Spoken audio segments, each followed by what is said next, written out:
Hi hello. കുറേ നാളായിട്ട് എടുക്കണം അല്ലെങ്കിൽ പിന്നെ എടുക്കാം എന്നൊക്കെ വിചാരിച്ച് ഇങ്ങനെ മാറ്റി മാറ്റി വെച്ചിട്ടുള്ള ഒരു വീഡിയോ ആണ് ഇന്ന് എടുക്കാൻ പോകുന്നത്. അതായത് നമ്മളിന്ന് ഹോം ടൂർ ചെയ്യാൻ പോവാണ്. 28 അല്ലെങ്കിൽ 27 വർഷങ്ങൾക്ക് മുമ്പ് അപ്പൻ്റെ അമ്മേൻ്റെയും കഠിനമായിട്ടുള്ള പ്രയത്നത്തിൻ്റെ ഫലമാണ് ഇന്നീ കാണുന്ന വീട് എന്നുള്ളത്. ഇതിനോട് ചേർന്നിട്ടുള്ള ചെറിയ ചെറിയ മരങ്ങളും അപ്പൻ്റെ അമ്മേൻ്റെ കഷ്ടപ്പാടാണ്. ഇന്ന് ഞങ്ങൾ എവിടെയെങ്കിലും എത്തിയിട്ടുണ്ടെങ്കിലും അത് അവരുടെ കഷ്ടപ്പാടാണ്. അപ്പോൾ നമുക്ക് നേരെ വീട്ടിലേക്ക് പോവാം.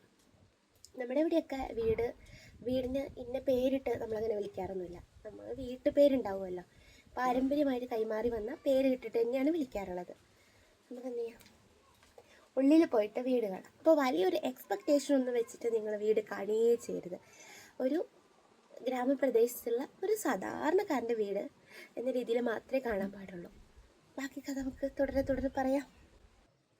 വീട് തുറന്ന് അകത്തേക്ക് കയറി വരുമ്പോൾ ഒരു കുഞ്ഞി എന്താ പറയുക ഹാളാണ് കാണുന്നത്. ഇവിടെ ഉള്ളത് അമ്മയുടെ ചാച്ചൻ്റെയും അമ്മയുടെയും ഫോട്ടോസ്. അമ്മയുടെ ചാച്ചനും അമ്മയാണ്. ഇത് പപ്പയുടെ അമ്മയുടെ അമ്മയാണ്. അമ്മച്ചിയായിരുന്നു ഞങ്ങൾക്ക് എല്ലാം എന്ന് പറയാം. ഞാൻ എൻ്റെ എഴുത്തിലൊക്കെ എപ്പോഴും അമ്മച്ചീനെ കുറിച്ചാണ് കൂടുതലും എഴുതിയിട്ടൊക്കെ ഉള്ളത്.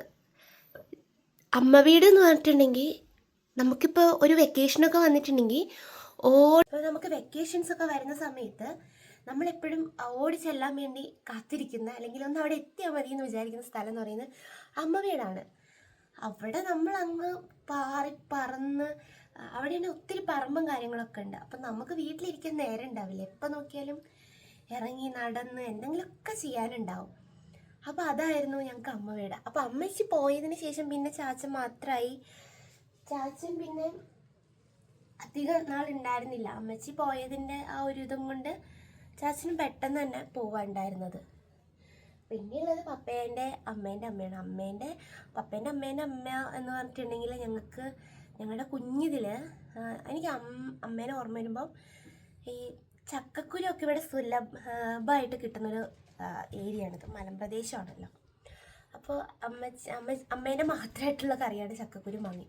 ചക്ക ഉണ്ടായി കഴിഞ്ഞാൽ പിന്നെ ചക്കക്കുരു മാങ്ങേൻ്റെയും കറികളാണ് വീട്ടിൽ ഫുള്ളുണ്ടാവുക. അതാണ് എനിക്ക് അമ്മേനെ കുറിച്ചുള്ളൊരു ഓർമ്മ എന്ന് പറയുന്നത്. പിന്നെ അവിടെ കാണുന്നത് ഞാൻ ഇങ്ങനെ വെക്കാം, അപ്പോൾ നിങ്ങൾക്ക് എല്ലാം കാണാമല്ലോ. പക്ഷേ ഇതിൻ്റെ ഒരു ബാക്ക് ക്യാമറയിൽ കാണിക്കുന്നതായിരിക്കും ഭംഗി. നോക്കട്ടെ. ഞാനൊരു +2 പഠിക്കുന്ന സമയത്താണ് എൻ്റെ വീട്ടിൽ കറണ്ട് കിട്ടുന്നത്. അന്ന്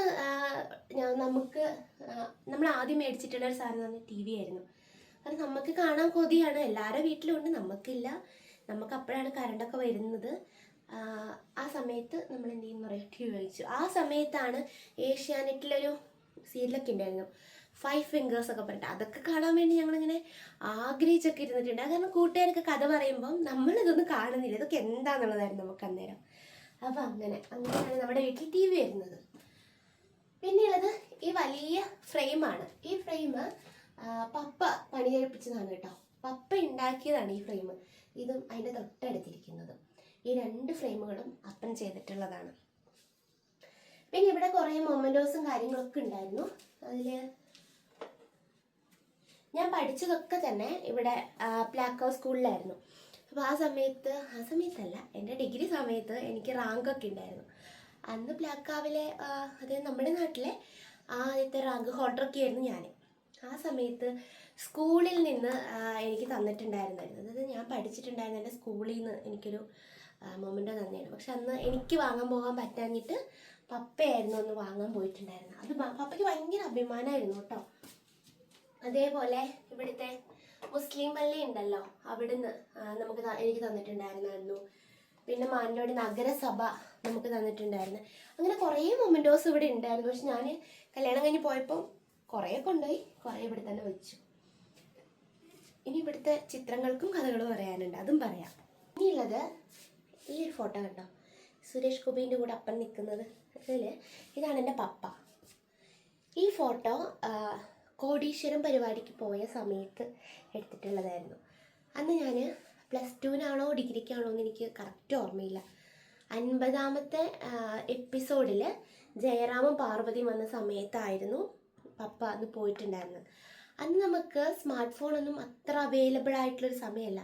അപ്പോൾ വലിയ സ്പീഡിൽ അപ്പനിങ്ങനെ ടൈപ്പ് ചെയ്യാനൊന്നും അറിയില്ല, അങ്ങനെയൊക്കെ. പിന്നെ ഭയങ്കര AC-ൻ്റെ തണുപ്പും പെട്ടെന്ന് എന്താ പറയുക, അത്രയും എന്താ സൗണ്ടും എഫക്റ്റ് എല്ലാം കൂടെ വന്നിട്ട് അപ്പന് അന്ന് കയറാൻ പറ്റിയില്ല. പക്ഷെ ഞാൻ എൻ്റെ ഒരു വായന സ്റ്റാർട്ട് ചെയ്യുന്നതും ഞാനിപ്പോൾ എഴുതാനൊക്കെ ഒരു കാരണം, ഒരു പ്രചോദനം എന്നൊക്കെ പറയുന്നത് എൻ്റെ പപ്പയാണ്. എൻ്റെ പപ്പ രാത്രി ഉറക്കമില്ലാത്ത നേരത്ത് കുത്തിയിരുന്ന് വായിക്കുന്നത് ഞാൻ കണ്ടിട്ടുണ്ട്.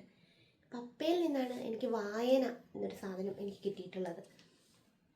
എഴുത്ത് പിന്നെ എങ്ങനെ വന്നു എന്ന് എനിക്കറിയില്ല, വീട്ടിലങ്ങനെ ആരും എഴുതാറില്ല.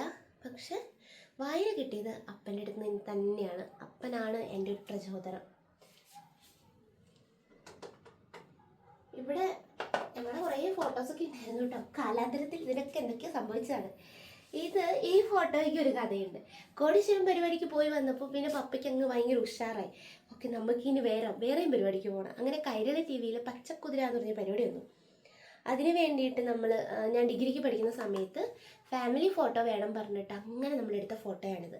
പക്ഷേ ഇതിൽ 4 പേരേ ഉള്ളൂ, 5 പേര് വേണം എന്നൊക്കെ പറഞ്ഞു.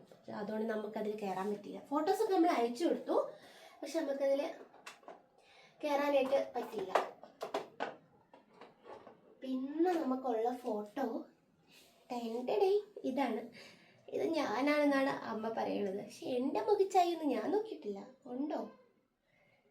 അമ്മ പറയാണ്, പിടിച്ചു നിൽക്കാൻ വേണ്ടി തുടങ്ങിയ സമയത്ത് എടുത്തതാണ്, കൈ ഇങ്ങനെ പിടിക്കുമെന്ന് പറഞ്ഞിട്ട് കൈ നീട്ടിയതാണെന്നാണ് അമ്മ പറയുക. ഈ ഫോട്ടോ കണ്ടു കഴിയുമ്പോൾ അന്നത്തെ ഉടുപ്പൊക്കെ നോക്ക്, അന്നത്തെ ഉടുപ്പും തൊപ്പിയും ഒക്കെ നോക്ക്.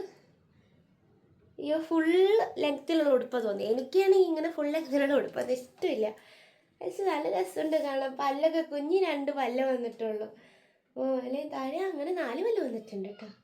അന്ന് എനിക്കിങ്ങനെ ചക്ക പല്ലുകളായിരുന്നു തോന്നുന്നു. പിന്നെയുള്ളത് എൻ്റെ അനിയനാണിത്. ഈ എൻ്റെ അനിയനാണ് ഇത്. കണ്ടോ? ഇതെൻ്റെ അങ്കിളാണ്. അമ്മയുടെ 2ാമത്തെ ആങ്ങളയാണിത്. അപ്പം അങ്ങനെ എൻ്റെ അനിയനെ വെക്കട്ടെ. എൻ്റെ അനിയനെ നോക്കിയിട്ടുണ്ടെങ്കിൽ കറക്റ്റ് അവൻ അമ്മേൻ്റെ ആങ്ങളേനെ പോലെ തന്നെയാണ് ഇരിക്കുന്നത്. ഒരു വ്യത്യാസമില്ല, അങ്ങനെ തന്നെ. ഇനിയുള്ളത് നമ്മുടെ ഇവിടുത്തെ കുറച്ച് ഫോട്ടോസ് അല്ലേ. എല്ലാ ഫോട്ടോസിനും നിറയെ കഥകൾ പറയാനുണ്ടെന്നുള്ളതാണ് കേട്ടോ. എല്ലാ കഥയും ഞാൻ പറഞ്ഞ എല്ലാ കഥകളും. നമുക്കുള്ളത് ഈ ഫോട്ടോസ് നിങ്ങൾക്ക് കാണാൻ പറ്റുന്നുണ്ടെന്ന് എനിക്ക് തോന്നുന്നു. ഇതാണ് എൻ്റെ ചേട്ടായി. ഇത് ഞങ്ങൾ 2 പേരും കൂടെ ഗുണ്ടൽപേട്ട പോയ സമയത്ത് എടുത്തിട്ടുള്ള ഒരു ഫോട്ടോ ആണ്. ഇത് പപ്പയും അമ്മയും കൂടെ അമ്പലവയൽ പൂക്കള എന്ന് വരുമല്ലോ, ആ സമയത്ത് എടുത്തിട്ടുള്ള. ഇത് ഇടുക്കി എന്നുള്ളതാണ്. ഇത് എൻ്റെ അനിയൻ്റെ കല്യാണ സമയത്ത് ഞങ്ങൾ 5 പേരും കൂടെ പോയി എടുത്തൊരു ഫോട്ടോയാണത്. ക്ലിയർ ആവുന്നുണ്ടോ എന്ന് അറിയില്ല, എന്നാലും. പിന്നെ ഇവിടെ ഫോട്ടോസും കാര്യങ്ങളൊക്കെ ഉണ്ട്. പിന്നെ കല്യാണത്തിൻ്റെ സമയത്ത് ഞങ്ങളെല്ലാവരും കൂടി എടുത്തിട്ടുള്ള ഫോട്ടോയാണ് കേട്ടോ ഈ ഫ്രെയിം. അത് എൻ്റെ അനിയൻ്റെ കല്യാണത്തിന് എടുത്തിട്ടുള്ളതാണ്. അപ്പോൾ ഇതൊക്കെയാണ് ഞങ്ങളുടെ വീട്ടിലൊരു ഫോട്ടോ ഫ്രെയിം കളക്ഷൻസ് എന്ന് പറയുന്നത്. അല്ലാണ്ട്